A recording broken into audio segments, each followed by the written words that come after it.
함께 은혜 나눌 하나님 말씀은 사도행전 8장 25절 이하 40절 말씀까지 보겠습니다. 신약전 200쪽, 201쪽 이렇게 되겠습니다. 25절 말씀부터 40절 마지막 절까지 우리 한 목소리로 같이 읽겠습니다. 두 사도가 주의 말씀을 증언하여 말한 후 예루살렘으로 돌아갈새 사마리아인의 여러 마을에서 복음을 전하니라. 주의 사자가 빌립에게 말하여 이르되 일어나서 남쪽으로 향하여 예루살렘에서 가사로 내려가는 길까지 가라 하니 그 길은 광야라. 일어나 가서 보니 에디오피아 사람 곧 에디오피아 여왕 간다게의 모든 국고를 맡은 관리인 내시가 예배하러 예루살렘에 왔다가 돌아가는데 수레를 타고 선지자 이사야의 글을 읽더라. 성령이 빌립도로 이르시되 이 수레로 가까이 나가라 하시거늘 빌립이 달려가서 선지자 이사야의 글 읽는 것을 듣고 말하되 읽는 것을 깨닫느냐? 대답하되 지도해 주는 사람이 없으니 어찌 깨달을 수 있느냐 하고 빌립을 정하여 수레에 올라 같이 앉으라 하니라. 있는 성경 구절은 이것이니 일러스되 그가 도살자에게로 가는 양과 같이 끌려갔고 털 깎는 자 앞에 있는 어린 양이 조용함과 같이 그의 입을 열지 아니하였도다. 그가 굴욕을 당했을 때 공정한 재판도 받지 못하였으니 누가 그의 세대를 말하리요. 그의 생명이 땅에서 빼앗김이로다 하였거늘 그 내시가 빌립에게 말하되 청컨대 내가 묻노니 선지자가 이 말한 것이 누구를 가리킴이냐? 자기를 가리킴이냐? 타인을 가리킴이냐? 빌립이 입을 열어 이 글에서 시작하여 예수를 가르쳐 복음을 전하니 길 가다가 물이 있는 곳에 이르러 그 내시가 말하되 보라 물이 있으니 내가 세례를 받음에 무슨 거리낌이 있으랴. 이에 명하여 수레를 멈추고 빌립과 내시가 둘 다 물에 내려가 빌립이 세례를 베풀고 둘이 물에서 올라올새 주의 영이 빌립을 이끌어 간지라. 내시는 기쁘게 길을 가므로 그를 다시 보지 못하니라.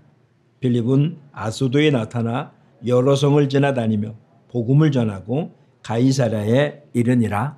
아멘. 올해 별 함께 제창합니다. 나가 복음을 전하자.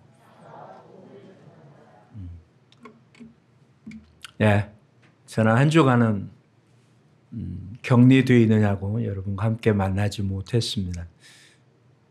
한 주간 방콕한다는 게 참 그러더군요.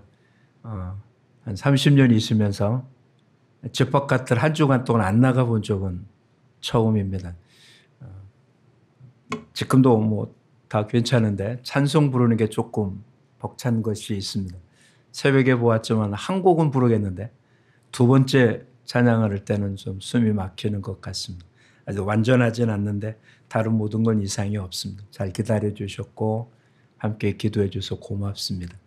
아이도 집사람은 내일까지라서 예배 간주에 참석하지 못했습니다. 다들 조심하시고 마지막까지 잘 이겨나간 우리 모두가 돼야 되겠습니다. 사도행전을 보고 있습니다. 사도행전은 큰 틀이 하나 있음을 기억했죠.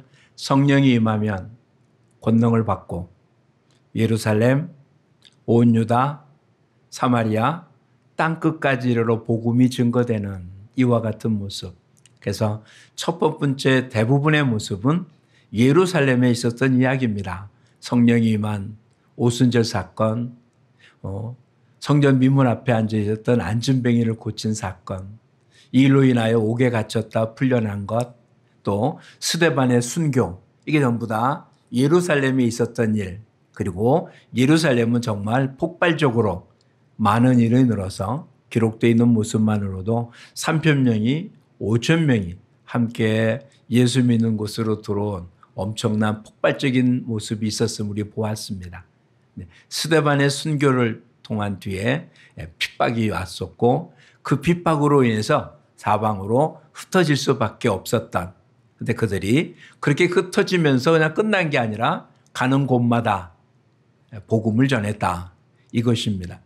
어찌 보면 사도행전 1장 8절에 땅끝까지로 복음이 증거된다는 것이 구체적으로 어떻게 실행되고 있는지를 보여주는 규절이 그것이죠. 우선은 먼저는 이렇게 흩어지기 전에 뭐라고 돼 있었습니까? 성전에 있든지 집에 있든지 예수가 그리스도라는 것을 가르치는 걸 멈추지 않았다. 예루살렘에 있을 때였거든요. 근데 예루살렘에 있을 수 없게 돼서 사도들을 제외한 모든 사람들이 즉 예루살렘에서 쫓겨난 것입니다. 근데 그들이 어딜 가든지 흩어지는 곳곳마다 복음을 전했고 그 가운데 지난주 빌립이 사마리아에 가서 사마리아의 복음을 전하는 놀라운 역사가 있었습니다. 그러니까 온 유대라고 하는 모습에는 아마 예루살렘에 모였던 사람들이 유대 흩어졌던 모든 이들이 명절을 지키려고 예루살렘에 왔다가 예루살렘에서 그렇게 예수를 믿은 사람들이 많아졌던 모습이니까 예루살렘의 복음이 증거된 모습이 온 유대 사람들한테 전해진 것과 같은 효과가 돼서 예루살렘과 온 유대라고 하는 표현은 스데반 순교당하기 이전까지 예루살렘이 폭발적으로 전도가 되어졌던 모습을 설명했을 것입니다. 그리고는 사마리아죠. 사마리아 뭐뭐 사람이 들어간지 명확하게는 알 수 없지만 빌립 집사가 들어갔고 거기에 이적과 기적과 함께 많은 사람들이 예수를 믿게 되었던 사건 또 이 이야기를 듣고는 예루살렘 교회에서 베드로 사도를 그곳에 보내고 그들이 예수의 이름으로 세례를 받았지만 성령의 세례를 받지 않았다는 이야기를 듣고 그들에게 안수하자 그들에게도 성령이 임했다라는 말로 기록을 합니다. 예루살렘 교회가 성령의 임함으로 시작이 되었잖아요. 그러니 사마리아도 역시 복음이 전해졌지만 성령이 임했다는 것으로 사마리아의 복음이 증거되는 기적을 우리에게 보여주는 것입니다. 그렇다면 땅끝까지 이르러라고 하는 표현에도 땅끝까지 이르는데도 또 어떤 사건들이 있을 거라고 충분히 추측이 가능합니까? 역시 거기도 오순절 성령과 같은 그런 성령의 사건들이 기록되는 그래서 안디옥에서도 그랬고 곳곳에서 복음이 증거되는 첫 번째 모습에는 복음만 전해진 것이 아니라 성령이 임하여 똑같은 이적과 기적이 어찌 보면 오순절에 일어났던 것과 비슷한 사건들을 통해서 이 일이 자연스럽게 일어난 게 아니라 성령에 의해서 하나님의 뜻이 이루어지고 있다는 것을 보여주는 일이었습니다. 네, 이 많은 일 가운데 오늘 우리가 본 본문은 좀 독특한 사건입니다. 빌립 집사에 의해서 에티오피아의 국고를 맡은 관리에게 복음이 전해지는 사건입니다. 26절을 한번 보십시오. 주의 사자가 빌립에게 말하여 이르되 일어나 남쪽으로 향하여 예루살렘에서 가사로 내려가는 길까지 가라. 그 길은 광야라.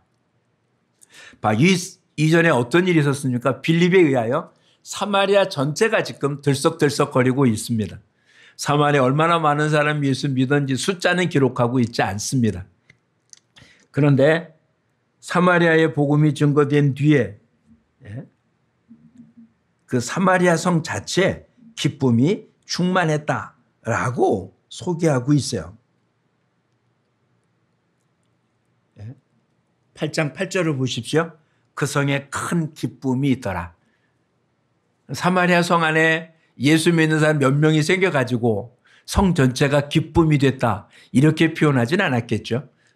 뭐 성 전체 사람이 다 예수 믿어. 이런 표현도 아닐 겁니다. 근데 어쨌든 성 전체가 기뻐할 수 있을 만큼 영향력을 미친 건 충분히 이해가 되고 이 영향력의 가장 중심에 누가 있었습니까? 빌립 집사에 의해서. 다른 사람들의 이야기는 기록되지 않잖아요.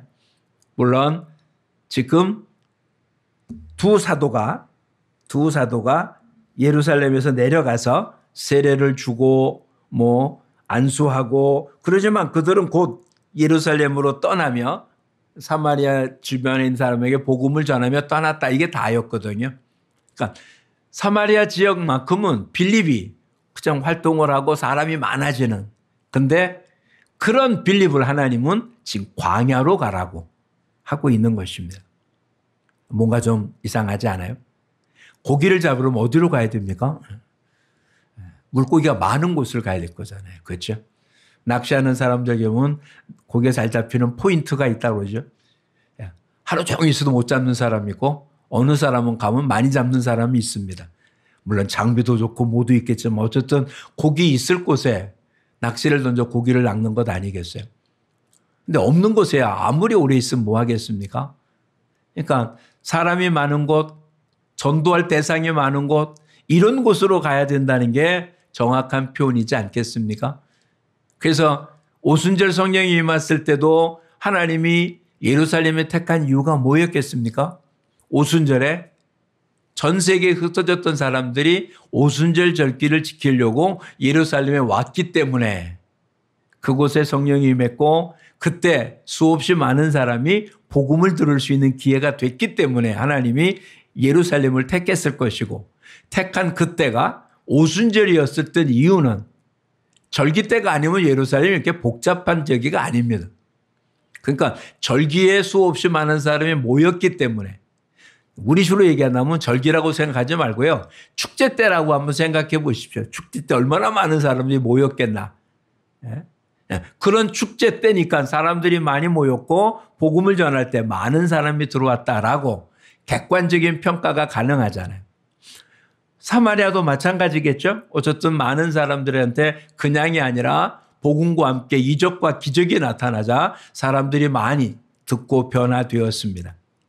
그렇다면 우리식으로 표현하면 물 들어올 때 놓아줘야 될 거 아니에요.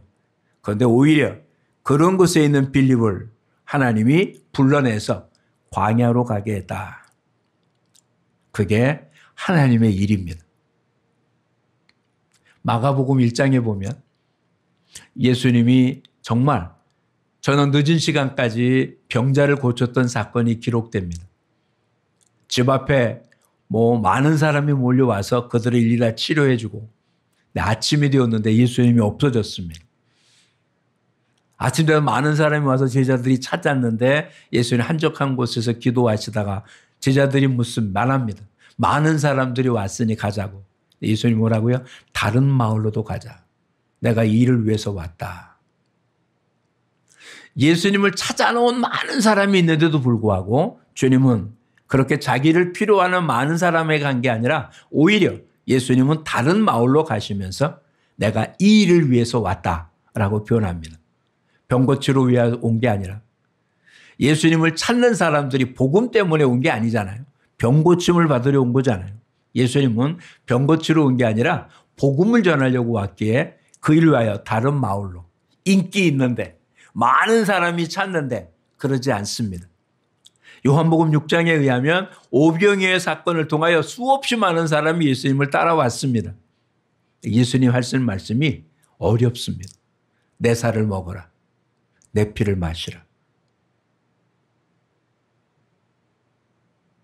나는 하늘로부터 온 떡이다. 나를 먹으면 살고. 도대체 이 말을 이해 못해도 다 흩어지고 제자만 남았다. 근데 놀라운 사실은 여기 제자만 남았다라고 하면 뭘 표현해? 모였던 모든 사람들조차도 제자라고 표현하고 있습니다.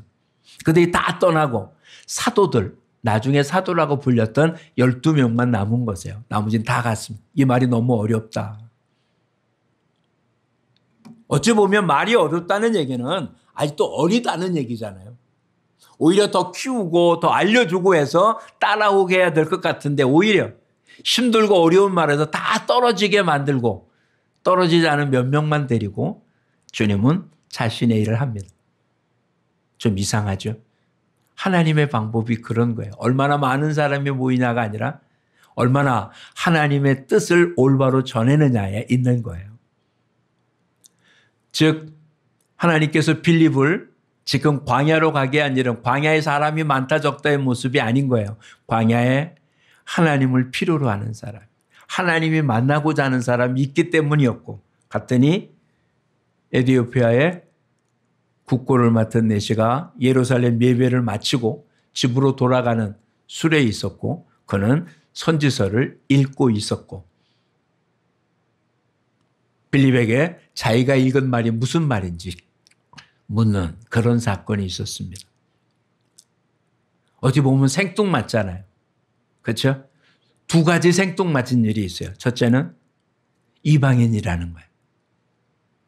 우리한테는 이게 별것 아니지만 유대인들의 입장에서는 사마리아의 복음이 전해진다는 것도 얼마나 충격스러운 일이었는지 예루살렘에 있는 베드로를 보내서 확인한 거거든요.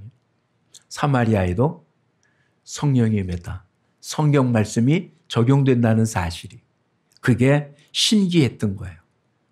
어떻게 유대인이 아닌 다른 사람에게도 하나님의 말씀이 전해지고 예수 믿는다는 게 우리한테는 별것 아니지만 유대인들한테는 이해가 안 됐던 일이거든요. 그런데 말씀이 전해지는 것뿐만 아니라 성령이 임하는 사건을 눈으로 목도했잖아요. 그렇죠? 그래도 유대인들 생각할 때 사마리아 사람이 자기들과 거리가 먼 혼혈민족이라고 보지만 실상은 더 크게 보면 분명히 같은 민족이기에 틀림이 없잖아요. 지난 과거. 어제 우리의 얘기가 아니라 몇백 년 전에 어제 우리의 얘기가 아닙니다. 아수르에 멸망당한 거지 720년이에요. BC. 그러니까 700년 전의 사건을 가지고 사마리아 사람은 우리와는 다르다라고 얘기하는 게 얼마나 우스운 얘기입니까? 말도 안 되죠. 엊그저께 얘기도 아니고 10년 전, 20년 전 얘기도 아니고 700년 전 이야기를 가지고 우리와 민족이 다르니 한 나라가 아니다라고 이야기하는 게 얼마나 편협적인 모습입니까? 그런데 오늘 본문에 나타난 에티오피아 사람 인종으로만 따져도 흑인이라는 이야기입니다. 이방인이. 그것도 수없이 많은 사람도 아니고 어디 가서 만나라고? 광야로 가는. 도대체 말이 안 맞잖아요. 그렇죠? 근데 다시 한번 사도행전 모습을 보자고요. 예루살렘, 유다, 사마리아, 땅끝. 어찌 보면 지금 이디오피아의 이 국고를 맡은 이 관리를 만나는 사건은 땅끝까지 복음이 증거되고 있다는 것을 보여주는 조그마한 단서인 거죠. 이해하시겠습니까?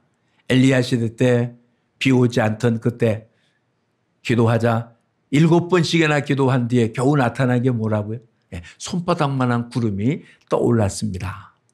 그랬더니 왕한테 가서 어떡하라고요? 이제 폭우의 소리가 있으니 서둘러 가십시오라고 말한다. 3년 반 동안 비 오지 않던 하늘에 손바닥만한 구름 하나가 떠올랐는데 선지자는 뭐라고요? 폭우의 소리가 들린다고요. 이디오피아 사람 한 사람한테 지금 복음이 전하는 일이 이제 이방인 끝, 땅 끝까지 복음이 전해진다는 조그마한 손바닥만한 구름의 모습인 거죠. 생각하지도 않은, 계획하지도 않은 이런 일이 있을 거라고 상상도 못 해본. 근데 누가 그렇게 했습니까? 26절 주의 사자가. 더 놀라운 사실은 이 모든 일이 끝난 다음에 어떤 일이 생겼나 한번 보십시오. 복음을 전하고 세례까지 받은 뒤 39절에 보니까 둘이 물에서 올라올 새 주의 영이 빌립을 이끌어 간지라 내시는 기쁘게 길을 갔고 그를 다시 못 챘다. 어떤 모습인지 모르지만 세례를 준 뒤에 빌립은 그냥 호련히 사라졌어요. 그냥 떠났는데 이 내시가 못 본 건지 모르지만 기록은 그렇게 하고 있습니다. 그냥 호련히 떠났어요. 그곳에 있을 때는 어떻게 했고 하나님께서 빌립을 들어다가 광야로 보내서 광야에서 지나가던 수레 타고 지나가는 이디오피아 사람을 만난 건 아니에요. 광야까지 걸어간 건 본인이 걸어간 거예요. 근데 거기서 떠난 것은 그냥 어떻게 떠났다는 말이 없죠. 그냥 내용으로 봐선 그냥 호련히 사라졌다라고 하는 말이 맞을 겁니다. 하나님께서 이를 그냥 환상처럼 쭉 불러다가 어느 장소에 갖다 놓고 너가 만나는 사람에게 복음을 전하라. 이러면 뭐 문제가 없겠지만 그게 아니라 지금 예루살렘으로 가사로 내려간 길로 가라. 광야예요. 그 광야길에서 누구를 만난다는 보장이 있는 게 아니잖아요. 어느 성으로 가라 그러면 성 안에 사람이 없지는 않겠죠. 근데 광야로 가라고 한다면 광야에 사람이 있을 거라는 보장이 있습니까? 오늘 저와 여러분에게 주님이 땅끝까지 복음을 전하라고 합니다. 이건 우리 모두가 받은 사명입니다. 근데 사람이 없다라고 말할 수 있잖아요. 지금 내가 움직이는, 내가 살고 있는 삶의 어떤 영역 안에는 내가 만날 사람이 없는 것 같은, 광야 같은. 그런데 광야에도 하나님이 준비되고 예비된 사람이 있다는 거예요. 교회 역사에 의하면 이 사람을 통해서 아프리카의 과거에는 유일한 기독교 국가였습니다. 지금까지도. 명확하진 않아서 수없이 많은 논란이 있습니다. 예, 법궤가 없어졌잖아요. 그렇죠? 솔로몬의 성전이 무너진 뒤부터는 법궤는 찾지 못하고 있습니다. 그런데 아직도 어떠한 종류의 사람들은 이 이디오피아에 법궤가 있다라고 말하는 사람들이 있습니다. 지금도 어느 교회 하나가 그렇게 국가가 지키고 있는 교회가 있습니다. 스스로 그 안에 성전이 법궤가 있다고 얘기를 하고 그걸 지키고 있어요. 아무도 그 안에 들어가서 촬영해 본 적이 없습니다. 이디오피아 국가에서 그것을 허락하지 않기 때문에 들어가지 못합니다. 놀라운 사실은 그것을 지키는 가문이 있어요. 가문. 즉 그 가정은 지금 몇백 년 동안 그 교회를 지키고 있어요. 문지기로. 그게 뭐 다른 사람이 아니라 그 가정에서만 지킵니다. 저는 한번 TV에도 한번 나왔던 이야기예요. 놀라운 사실입니다. 어쨌든 이와 같은 일이 빌립 집사에 의해서 광야로 순종하고 나갔던 그곳에서 만난 사람에게 복음이 증거되고 그것이 그런 열매를 맺게 된 모습을 보게 된 것입니다. 오늘 저와 여러분, 땅끝이 도대체 어디겠습니까? 과거에는 땅끝이라는 말이 이해가 됐어요. 스페인이 땅끝이라고 생각을 했습니다. 서바나로 간다고 하는 것이 서바나를 지나면 그러면 대서양입니다. 그 이유는 아무것도 없다고 생각을 했어요. 성경이 기록되어 있는 당시의 사람들은 지구가 평평하다고 생각했거든요. 바다 얼마큼 가면 그냥 낭떠지로 떨어져서 못 간다고 생각을 했던 거거든요. 그것을 깬 게 몇 년 안 됩니다. 대서양을 지나서 아메리카에 착륙한 그것을 뭐라고 불렀습니까? 인도라고 불렀어요. 그래서 그곳에 사는 사람들을 인디언이라고 불러요. 인도 사람이라는 뜻이잖아요. 그렇게 대서양을 지나서 어디라고 생각했냐면 그곳이 인도라고 생각했어요. 지구는 동그랗기 때문에 가면 인도에 도착할 거라고. 인도가 아니라 아메리카에 도착한 거죠. 그때까지만 해도 바다 끝은 낭떠지라고 생각할 때입니다. 그러니 땅끝은 거기가 땅끝이에요. 반대쪽 땅끝은 어딜까요? 인도가 땅끝이라고 생각했어요. 그래서 에스더서에 아수르의 왕이 백몇 개국을 다스린다고 할 때 한쪽 끝이 인도 끝이에요. 그 이상은 산이 높아갖고 히말라야 산맥을 넘어가 본 적이 없기 때문에 그 뒤에는 뭐가 있을 거라고 생각을 못 했었던 거고 오히려 서쪽 끝은 바다 끝이라서 갈 수가 없었기 때문에 그게 다라고 생각을 했어요. 남북으로는 생각을 못 해봤죠. 아프리카까지는 인정을 했었으니까. 근데 그게 땅 끝이었어요. 그러고 보면 남쪽 끝은 어디가 됩니까? 아프리카에서 올라온 이것이 남쪽 끝이기가 쉬운 거죠. 그 밑에는 뭐 사막이 있는지는 알 수가 없어도. 근데 지금은 어떻습니까? 지금 도대체 땅 끝이 어디입니까? 스페인이 땅 끝입니까? 안 그러잖아요. 지구가 둥근데 어렸을 때 우리 불렀던 동요가 있잖아요. 그렇죠? 앞으로 계속 나가면 어떡할 거라고요? 지구는 둥그니까. 계속 나가면 모두 다 만날 거라고. 땅끝이 어딜까요? 오늘 본문을 생각해 보십시오. 복음을 듣지 못한 사람이 땅끝입니다. 또 우리한테는 복음을 들은 사람보다 복음을 듣지 않은 사람이 더 많다는 사실을 아십니까? 숫자로 따지면 어떨지 몰라도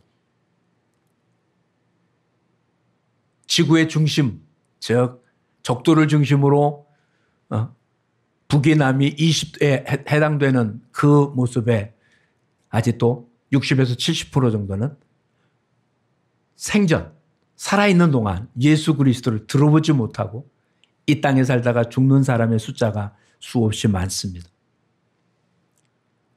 나라에는 복음이 증거됐는지 몰라도 방언, 자기들의 언어, 민족, 족속 가운데는 복음을 한 번도 들어지 못한 사람이 우리 주엔 수없이 많습니다.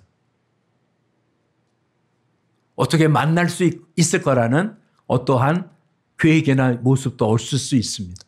근데 놀라운 사실은 이가 이사야서를 읽고 있었다는 거죠. 그 말뜻은 이해 못하고 이사야가 말한 자가 누군지는 알지 못하지만 설명해서 그가 예수 그리스도라는 걸 알자. 내가 세례받는 것을 그 말리가 있냐라고 세례받았다라고 성경은 표현하고 있습니다. 지금도 우리 주위에는 이렇듯 하나님의 구원을 기다리고 있는 영혼들이 있다는 사실을 기억하셔야 될 겁니다. 거긴 사람이 없고 그 사람은 이미 마음이 완악해서 누구 모습입니까? 광야에서 사람을 만날 거라고 누가 상상이나 했겠습니까? 그곳에서 성경을 읽고 있는 사람을 만날 거라고 누가 상상했겠습니까? 그렇죠? 누구도 할 수 없습니다. 그래 오늘 이렇게 한번 접근해 보시죠. 26절을 이렇게 주의 사자가 빌립을 자기의 이름으로 오늘 나의 삶 속에 주님 내가 아는 행보가 하나님 나로 가라고 한 곳이고 오늘 행복 가운데 만나는 사람이 복음을 전하는 사람일 거라는 생각을 해본 적이 있으십니까?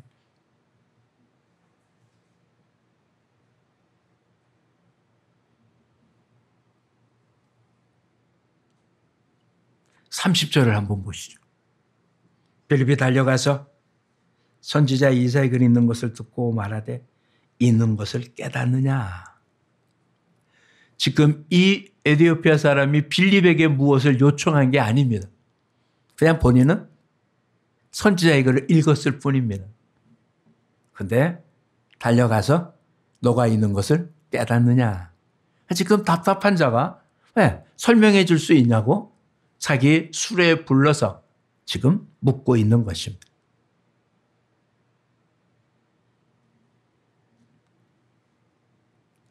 하나님은 지금도 말씀하고 계십니다. 모든 사람들에게 말씀하십니다. 물론 그게 하나님의 음성이라고 알아듣는 사람 많지 않지만 누구는 답답함을 호소합니다. 아픔을 호소하고 원통함을 터뜨리고 고통을 호소하고 억울함을 얘기하고 이것들이 그냥일까요? 그런 이야기가 그냥 들리는 걸까요? 하나님께서 그 영혼 속에 뭔가 말하고 그것이 무엇이 뭔지 답답하여 외치는 소리는 아닐까요? 어찌 보면 빌립은 지금 왜 가라고 하는지도 모릅니다. 26절 다시 한번 읽어보십시오. 주의 사자가 빌립에게 말하 이르되 일어나서 남쪽으로 향하여 예루살렘에서 가사로 내려가는 길까지 가라. 그랬더니 그냥 가고 그것은 광야였다. 이게 다예요. 왜 가라고 했는지 가서 누구를 만나는지 어떤 일을 해야 될지 모르는데 갔더니 무슨 일이 생겼다고요? 한 사람이 그것도 얼굴도 마주 볼 수 없습니다. 수레 타고 있는 거잖아요. 그렇죠? 고관입니다. 그가 지금 이사야서를 읽고 있는 소리를 들은 게 다잖아요. 근데 그에게 달려가서 너가 있는 걸 깨닫느냐. 얼마나 답답하겠어요. 읽긴 있는데 무슨 내용인지 몰라서. 그렇죠? 오늘 저와 여러분 오늘 내가 만난 사람은 왜 만났을까요? 그가 하는 얘기를 내가 왜 들어야 됐을까요? 그가 화를 내든 고통스러워하든 괴로워하든 듣고 싶어 들은 게 아니고 내가 말해서 대답한 것도 아닌데 왜 그의 말이 내 귀에 들릴까요? 그게 땅끝까지 이르러 복음을 전하라는 주님의 부르심 아닐까요? 왜냐하면 저와 여러분에게는 이를 해결해 줄 수 있는 열쇠가 있기 때문에 그렇습니다. 성전 미문 앞에 앉아 있었던 안진뱅이에게 베드로 뭐라고 말합니까? 은과 금은 내게 없거니와. 지금 그가 요구하는, 무엇인가 요구하는 그것은 지금 베드로가 줄 수 있는 게 없습니다. 그런데 내게 있는 것으로 내게 주노니 나사렛 예수의 이름으로 일어나 걸어라.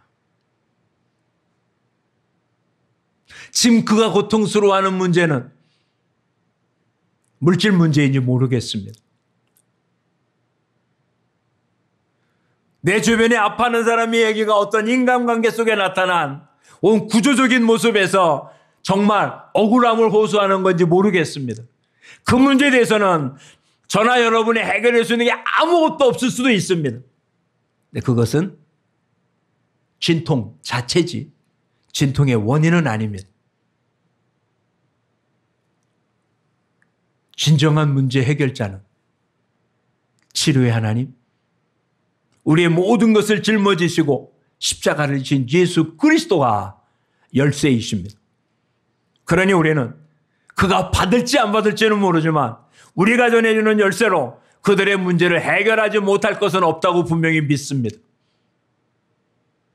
근데 우리는 나한테 요청하지 않으나 우리 선뜻 나와서 무엇을 전하기가 쉽지 않습니다. 이제는 땅끝을 향하여 주님이 가라는 곳을 향해서 발걸음을 옮기는 저와 여러분, 그리고 저와 여러분의 귀에 들리는 것을 그냥 허투루 짓지 말고 이게 무슨 일인지 깨닫느냐고. 그럼 뭐라고 얘기했습니까? 35절.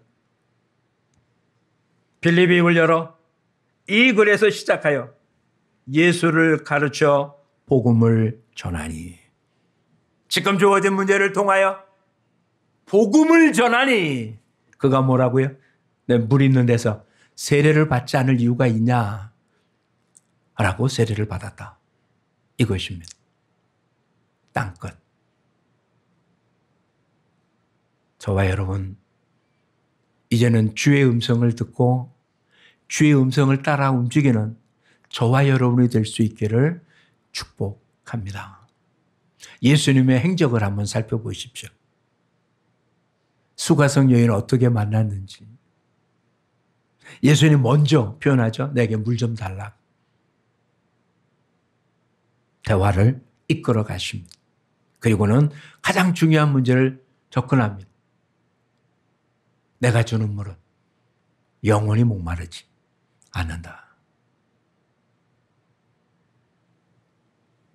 지금 우리 주변에 수없이 아파하는 사람들, 그 문제를 해결하려고 인생 전체를 투자해도 잠깐의 목마름은 해결할 수 있을지 모르겠습니다. 분통을 터뜨림으로 마음이 좀 시원할 수 있을지 모르겠습니다. 근데 그것이 해결책이 아니라는 건 너무나 잘 아는 거 아니에요? 진정한 해결책은 예수 그리스도 위에 다른 해결의 방법은 없습니다. 단순히 구원 얻고 천국 가는 문제만이 아닙니다. 우리를 만드신 하나님, 나의 창조주 되시는 하나님, 이 땅의 모든 만물이 예수님의 창조 능력 안에 있었다면 예수님의 손에 의하여 치료받지 못할 영혼은 없습니다. 그러니 예수 그리스도를 소개해 주는 것이야말로 구원의 가장 좋은 길입니다. 유일한 해결의 방식입니다. 이 일을 할 수 있는 일은 저와 여러분밖에 없습니다. 지금 하나님이 답답해하는 일은 이것입니다. 주의 사자가 저나 여러분에게 가라라고 하는 그곳이 광야이기 때문에 가기 싫은 것입니다. 가봐야 아무도 없는데, 더군다나 지금 잘 나가고 있는데, 그렇잖아요. 사마리아 성에서 잘 나가고 있는데 이걸 놔두고 지금 광야로 가라니 이게 말이 되냐. 우스갯소리로 신학교에서는 1학년 때 제일 많이 부르는 것 중에 제일 많이 부르는 찬송이 부름받아 나서님은 부름받아 나서님 어디든지 가오리다. 신대훈이 3년이잖아요. 6학자 되면 절대로 부르지 않는 찬송이 있습니다. 부름받아 나서님은 아무 데나 갈 수 없잖아요. 골라서 가야 되거든. 근데 어디든지 가겠다고 불렀다가 정말 광야로 갈까 봐 그래서 안 부릅니다. 금지곡이에요. 신학원 3학년 6학기자에서 금지곡 부름받아 나서니 오면 금지곡이에요. 부르면 안 됩니다. 참 우습잖아요. 그렇죠? 어디든지 가겠다고 했지만 가라고 하면 거긴 말고요. 거기 가면 자녀 교육은 책임져 주십니까? 그러지 않으면 못 가겠는데 그게 현실입니다.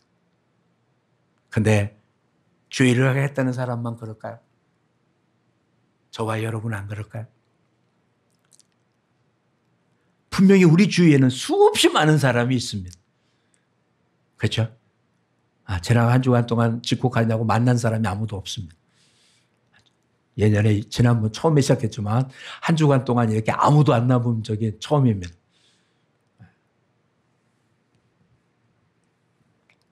근데 일상은 안 그러잖아요.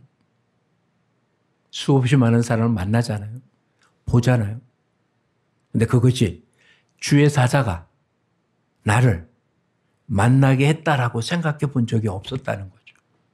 또 하나는 그들의 이야기를 들으며 나보고 그 문제를 해결하라고 이거를 통해서 복음을 전하라고 하는 기회라고 생각해 본 적이 없었다는 거죠. 이게 문제인 거죠. 빌립과 우리와의 사이가 뭐였냐? 지금도 하나님은 빌립을 사용했던 것과 우리를 똑같이 사용하고 계시고 똑같이 일하고 있는데 빌립은 그 말에 순종했고 그 말대로 복음을 전한 것이고 우리는 그게 주의 사자가 나를 그리 보냈다라고 생각하지 않았고 이럴 때 복음을 전해야 된다는 사실을 인식하지 못했고 내가 전도자라는 사실 자체도 인식하지 못했다는 것만 차이가 있을 뿐입니다. 그럼에도 하나님은 계속 우리에게 기회를 주고 있습니다. 아직 낮을 때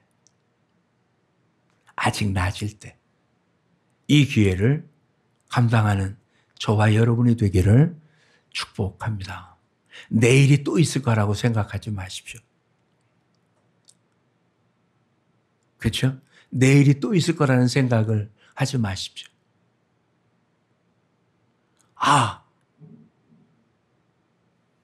그 사람 또 만날 기회가 있을 거라는 생각을 하지 마십시오. 그러니 오늘 주어진 기회를 놓치지 않도록 주의 사자가 지금 내가 있는 이 자리는 주의 사자가 나보고 가라고 한 것이다. 귀 기울여 보십시오. 직접 그의 말을 들을 수도 있고 표정을 볼 수도 있고 복음을 전할 수 있는 기회가 주어질 겁니다. 성령님이 사도들에게 뭐라고 말했는지를 이 시간 마지막 말씀으로 전하고자 합니다. 무슨 말 할지 걱정하지 마라. 성령님이 그때마다 알려줄 거라고. 준비되어 있다면, 하나님의 말씀을 전하려고 준비하고 있다면 그런 기회와 그런 모습들은 하나님 허락하실 것입니다. 오늘 본문 시작이 누구로 시작됐습니까? 주의 사자가 빌립에게 말하여 가라고 했습니다.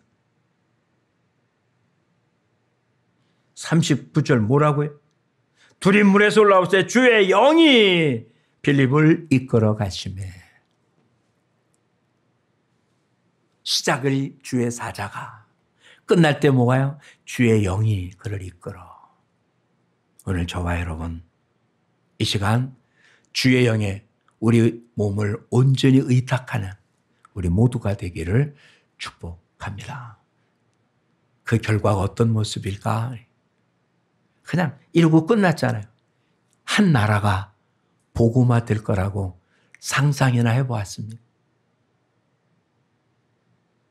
그냥 이걸로 지나간 게 다인데 한 나라가 복음화 되어지는 저와 여러분에게도 하나님께서 똑같이 역사하실 줄 믿습니다. 주의 사자가 오늘 저와 여러분을 가라고 하는 곳에 움직이고 주의 영에 의하여 귀담아 듣고 그것이 복음을 전할 기회로 삼는 그것으로 사는 사람들에게 주의 영은 역사하실 줄 믿습니다. 기도하겠습니다. 고맙습니다, 주님. 어제나 오늘나 영원토록 동행하신 하나님은 사도를 통하여 역사하셨던 것처럼 스데반 집사와 빌립 집사를 통하여 역사하셨던 것처럼 오늘은 우리를 통해서도 역사하심을 믿습니다. 우리의 사고방식은 많은 사람들 가운데인데 주님은 원하는 한 사람을 통하여 원하는 사람에게 준비된 자를 만나게 함을 오늘 말씀을 통해 보았습니다. 아버지, 매일같이 일어나는 일들이 그냥 단순히 우리의 삶의 모습이 아닌 주의 사자가 우리의 하여금 그렇게 걷게 하고 그렇게 만나게 하고 그렇게 듣게 했다는 사실을 깨닫게 하시고 그럴 때마다 문제 해결의 열쇠 되시는 주님을 소개하는 그래서 한 영혼을 한 가정을 한 나라를 살리셨던 하나님의 역사에 동역하는 우리 모두가 되게 하여 주옵소서. 주님, 가만히 생각해 보면 우리 또한 이렇듯 주의 일에 사역했던 동역했던 한 사람을 통해서 복음을 전해 들었고 예수님을 섬기고 이 놀라운 축복을 이루고 있는 빚진 자들임을 다시 한번 이 시간 깨닫사오. 이제는 정말 주의 사자, 주의 영에 의하여 이끌려 다니는 주의 일꾼들 되게 하옵소서. 이번 한 주간 매번 같은 모습인 것 같아도 주의 사자에 의해서 이끌리고 주의 영에 의하여 이끌리고 주의 복음을 증거하는 복된 한 주간 되게 하옵소서. 예수님 이름으로 기도합니다. 아멘.